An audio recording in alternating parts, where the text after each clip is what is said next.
আপনার পছন্দের সিরিয়াল বা নাটক কোনটা? মাশরাফি জুনিয়র, এটা আমার মোস্ট ফেভারিট। দেখো, আজ আমার কাছে এই মুহূর্তে ১,০০০ টাকা আছে, কিন্তু দুদিন পরে আমার কাছে অনেক টাকা হবে। আজকে তুমি শুধু ১,০০০ টাকার জন্য যেও না, তুমি একটু সময় নাও, একটু সময় দাও, দেখবে আজ মানে একদিন আমাদের অনেক টাকা হবে, অনেক অনেক অনেক।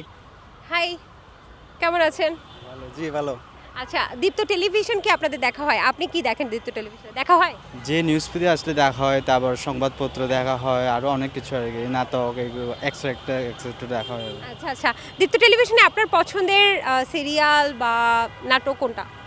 মাশরাফি জুনিয়র, এটা আমার most favourite. Thank you so much. Deepto টেলিভিশনের বা কোনো বার্তা আছে কিনা? কারণ সামনে হচ্ছে অনন্ত ভালোবাসা নামে একটি তুর্কি ডাবড ড্রামা সিরিজ বের হচ্ছে, এবং এই অনন্ত ভালোবাসা নিয়ে আপনাদের কোনো প্রত্যাশা আছে কিনা? আপনারা দেখবেন কিনা?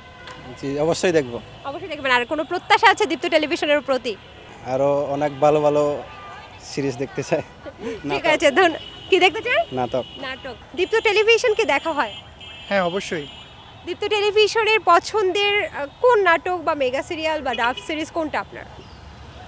আমার কাছে এখন যেটা রানিং চলতেছে খুশবু, এছাড়া এর আগে ছিল মাশরাফি জুনিয়র, ডেফিনেটলি।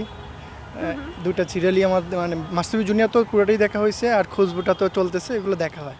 আপনি কি জানেন যে দীপ্ত টেলিভিশনে সবচেয়ে বেশি পর্ব প্রচারিত হয়েছে কোন সিরিয়ালের? এইটা সঠিক জানা নাই। মাশরাফি জুনিয়র।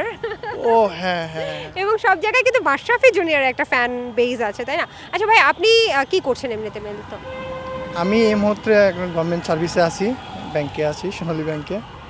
এছাড়া ও এছাড়া আমি থিয়েটারের সাথে যুক্ত আছি। আচ্ছা, যেহেতু থিয়েটার করেন, সো একটা অভিনয় দেখতে চাই একটু ছোট্ট করে দীপ্ত টেলিভিশনে যারা আসলে এখন দেখছেন তাদের জন্য।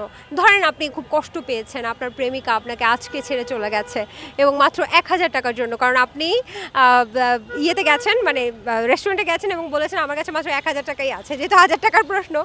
সো আপনি কি করবেন তাহলে? কিভাবে কষ্ট করে তাকে বুঝাবেন যে তুমি যেও না প্রেমিকা? দেখো, আজ আমার কাছে এই মুহূর্তে ১,০০০ টাকা আছে, কিন্তু দুদিন পরে আমার কাছে অনেক টাকা হবে। আজকে তুমি শুধু ১,০০০ টাকার জন্য যেও না, তুমি একটু সময় নাও, একটু সময় দাও, দেখবে আজ মানে একদিন আমাদের অনেক টাকা হবে, অনেক অনেক অনেক। ১,০০০ টাকায় তুমি খাবা নাকি আমি খাবো? ১,০০০ টাকা চাইলে ১০০ জনকেও খাওয়ানো যায়। হ্যাঁ, তো এটা আসলে ডিপেন্ড অন দুজনের মন। থ্যাংক ইউ সো মাচ, ভালো থাকবেন ভাইয়া।